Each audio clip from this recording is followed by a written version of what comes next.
প্রশান্ত মহাসাগরের বুকে একটা অদ্ভুত ঘটনা ঘটছে যা হয়তো পুরো বিশ্বের অর্থনীতি বদলে দিতে পারে। স্যাটেলাইট থেকে তোলা ছবিতে ধরা পড়ছে এমন কিছু জাহাজের অস্তিত্ব যাদের কোনো নাম নেই, কোনো পরিচয় নেই এবং রাডারেও ধরা পড়ে না তারা। রহস্যময় এই জাহাজগুলো প্রতি মাসে 30 থেকে 40টার মতো ইরান থেকে চীনের দিকে যাত্রা করছে এবং বহন করছে লাখ লাখ ব্যারেল তেল। যুক্তরাষ্ট্রের কঠোরতম অর্থনৈতিক নিষেধাজ্ঞা থাকা সত্ত্বেও এই তেল পৌঁছে যাচ্ছে চীনের বন্দরে এবং পুরো প্রক্রিয়াটি ঘটছে আমেরিকার চোখের সামনে দিয়েই। 2018 সালে যুক্তরাষ্ট্র ইরানের উপর এমন কঠোর অর্থনৈতিক নিষেধাজ্ঞা আরোপ করেছিল যা ইতিহাসে বিরল। ওয়াশিংটনের পরিকল্পনা ছিল সহজ এবং নির্মম: ইরানের তেল রপ্তানি পুরোপুরি বন্ধ করে দিয়ে দেশটির অর্থনীতিকে ধসিয়ে দেয়া। আমেরিকান কৌশলবিদরা বিশ্বাস করেছিল তেল রপ্তানি বন্ধ মানেই ইরানের আয় শূন্যের কোঠায় নেমে যাবে এবং পারমাণবিক কর্মসূচি চালিয়ে যাওয়ার সামর্থ্য হারাবে দেশটি। কিন্তু আমেরিকার এই হিসাবে একটা বিরাট ভুল ছিল, কারণ তারা চীনের ভূমিকা হিসাবেই ধরেনি। 2019 সালের পর থেকে ইরানের তেল রপ্তানি কমার বদলে অন্য এক গোপন পথে বাড়তে শুরু করল এবং সেই গন্তব্য হল চীন। সমুদ্রে চলাচলকারী যে কোনো বাণিজ্যিক জাহাজের জন্য AIS ট্র্যাকার চালু রাখা আন্তর্জাতিক আইনে বাধ্যতামূলক। এই অটোমেটিক আইডেন্টিফিকেশন সিস্টেমের মাধ্যমে জাহাজের অবস্থান, গতিবেগ, গন্তব্য এবং কার্গোর তথ্য জানা যায়। কিন্তু ইরান থেকে তেল বহনকারী জাহাজগুলো এই ট্র্যাকার বন্ধ করে দেয় এবং সমুদ্রের বিশাল জলরাশিতে অদৃশ্য হয়ে যায়। কয়েক সপ্তাহ পর স্যাটেলাইট চিত্রে হঠাৎ দেখা যায় সেই একই জাহাজ চীনের কোনো বন্দরে দাঁড়িয়ে তেল আনলোড করছে। বিশেষজ্ঞরা এই রহস্যময় নৌবহরকে নাম দিয়েছেন ভূতের বহর বা ঘোস্ট ফ্লিট। এই জাহাজগুলোর দ্বিতীয় কৌশল আরও চমকপ্রদ। মাঝ সমুদ্রে গভীর রাতে একটি জাহাজ অন্যটির পাশে থেমে যায়। এরপর শুরু হয় শিপ টু শিপ ট্রান্সফার, অর্থাৎ সমুদ্রের ঢেউয়ের মাঝে এক জাহাজ থেকে আরেক জাহাজে তেল স্থানান্তর। এই নতুন জাহাজটির পতাকা থাকে চীনের এবং কাগজে কলমে মনে হয় এই তেলের সাথে ইরানের কোনো সংযোগই নেই।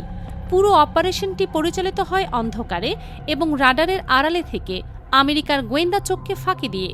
উপগ্রহ তথ্য এবং জাহাজ ট্র্যাকিং ওয়েবসাইটের বিশ্লেষণ বলছে 2020 সালের পর থেকে এই ভূত জাহাজের সংখ্যা কয়েক গুণ বেড়ে গেছে। ইরানের খার্ক দ্বীপ থেকে প্রতি সপ্তাহে অন্তত 5 থেকে 7টি জাহাজ ছেড়ে যাচ্ছে এবং তাদের বেশিরভাগই পৌঁছাচ্ছে চীনের ঝুসান, তিয়াজিন এবং সেনজিন শহরের বন্দরে।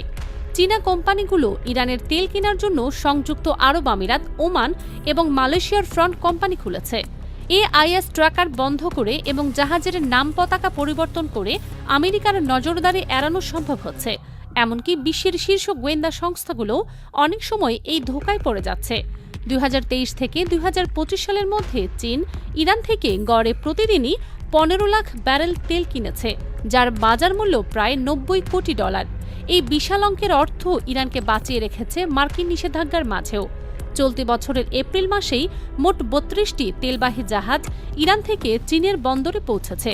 প্রতিটি জাহাজ বহন করেছে গড়ে 10 লাখ ব্যারেল তেল, অর্থাৎ শুধু এপ্রিল মাসেই চীন আমদানি করেছে 32 কোটি ব্যারেল ইরানি তেল, যার বাজার মূল্য প্রায় $3,200 কোটি। এই বিশাল অঙ্কের অর্থ ইরানের বার্ষিক বাজেটের একটা বড় অংশ। যুক্তরাষ্ট্রের ট্রেজারি ডিপার্টমেন্টের প্রতিবেদন অনুযায়ী ইরানের মোট তেল রপ্তানির 92% যায় চীনে এবং মাত্র 8% সিরিয়া, উত্তর কোরিয়া ও ভেনেজুয়েলায়। চীন না থাকলে ইরানের অর্থনীতি হয়তো ইতিমধ্যেই ভেঙে পড়ত। তাই ইরান চীনকে তাদের সবচেয়ে গুরুত্বপূর্ণ অর্থনৈতিক এবং কৌশলগত অংশীদার মনে করে। এই গোপন তেল বাণিজ্যের সবচেয়ে চমকপ্রদ দিক হল অর্থ পরিশোধের পদ্ধতি। চীন ইরানের তেল কেনার বিনিময়ে মার্কিন ডলার ব্যবহার করছে না, বরং লেনদেন হচ্ছে চীনের নিজস্ব মুদ্রা ইউয়ানে। পেমেন্টের জন্য তারা ব্যবহার করছে না সুইফট সিস্টেম, বরং ব্যবহার করছে চীনের নিজস্ব ক্রস বর্ডার ইন্টারব্যাংক পেমেন্ট সিস্টেম, যাকে সংক্ষেপে বলা হয় CIPS। এই সিস্টেমের মাধ্যমে অর্থ যাচ্ছে সরাসরি ইরানের কেন্দ্রীয় ব্যাংকে এবং ইরান সেই ইউয়ান দিয়ে চীন থেকে খাদ্য, ওষুধ, যন্ত্রপাতি, এমনকি সামরিক সরঞ্জামও কিনছে। চীন এবং ইরান 2021 সালে 25 বছরের কৌশলগত অংশীদারিত্বের চুক্তি স্বাক্ষর করেছে। এই চুক্তিতে চীন ইরানে $4,000 কোটি বিনিয়োগের প্রতিশ্রুতি দিয়েছে এবং বিনিময়ে তারা সস্তায় ইরানের তেল পাচ্ছে। এই চুক্তিতে পরিশোধের মাধ্যম হিসেবে নির্বাচিত হয়েছে চীনা ইউয়ান। পেট্রোডলারের এই অবসান ঘটলে যুক্তরাষ্ট্র বিশ্বের ওপর তার অর্থনৈতিক আধিপত্য হারাবে। ডলারের মূল্য পড়ে যাবে এবং যুক্তরাষ্ট্রের ঋণ নেওয়ার ক্ষমতা সংকুচিত হবে। অন্যদিকে চীন হয়ে উঠবে বিশ্বের সবচেয়ে শক্তিশালী অর্থনৈতিক শক্তি। যুক্তরাষ্ট্র অবশ্য এসব জানে এবং ক্রমাগত চেষ্টা করছে এই তেল পাচার বন্ধ করতে। 2023 থেকে 2026 সালের মার্চ পর্যন্ত আমেরিকা চীনের 300-র বেশি কোম্পানি এবং ব্যক্তির উপর নিষেধাজ্ঞা আরোপ করেছে, যারা সবাই ইরানের তেল কেনার সাথে জড়িত। শুরুতে তালিকায় ছিল বিভিন্ন শিপিং কোম্পানি, পরে এসেছে ব্যাংক, ইন্স্যুরেন্স কোম্পানি, এমনকি পণ্য পরিবহন ব্যবস্থাপনার প্রতিষ্ঠানও। কিন্তু প্রতিবারই চীন নতুন পথ বের করেছে। যুক্তরাষ্ট্র এক কোম্পানি ব্ল্যাকলিস্ট করলে চীন অন্য কোম্পানি খুলে নিয়েছে। মার্কিন নিষেধাজ্ঞার তালিকাভুক্ত শিপিং লাইন বন্ধ করে নতুন শিপিং কোম্পানি ভাড়া করেছে। পুরো ব্যবস্থায় যেন একটা অদৃশ্য ফাঁক রাখা হয়েছে, যা দিয়ে চীন এবং ইরান সহজেই বেরিয়ে যাচ্ছে। যুক্তরাষ্ট্রের সামনে আরেকটা বড় সংকট আছে। চীনের বিরুদ্ধে সরাসরি কঠোর পদক্ষেপ নিলে বৈশ্বিক অর্থনীতি বিপর্যস্ত হয়ে পড়বে। কারণ চীন এবং আমেরিকার দ্বিপাক্ষিক বাণিজ্যের পরিমাণ বছরে প্রায় ৬৮,০০০ কোটি ডলার।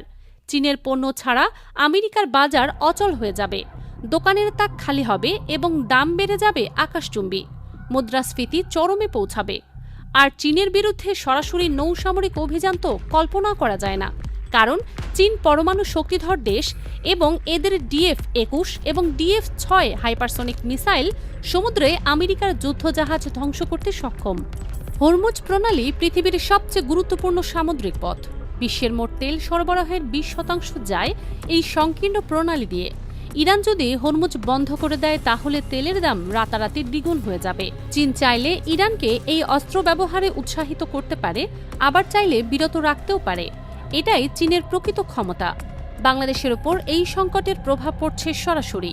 বাংলাদেশ প্রতি বছর বিপুল পরিমাণ জ্বালানি তেল আমদানি করে এবং এর দাম নির্ধারিত হয় মূলত হরমুজ প্রণালীর পরিস্থিতি এবং আন্তর্জাতিক বাজারের উপর নির্ভর করে।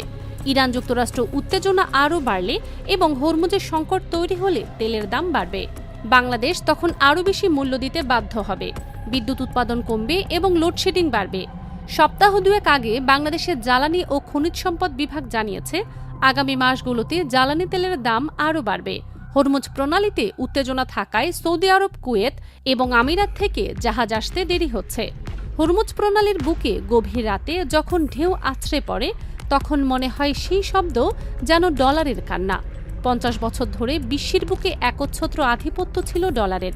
1974 সালে হেনরি কিসিঞ্জার যখন সৌদি আরবকে ডলারের তেল বিক্রির চুক্তিতে রাজি করান, তখন পৃথিবীর কেউই ভাবেনি এই পেট্রোডলার ব্যবস্থা একদিন চরম সংকটের মুখে পড়বে।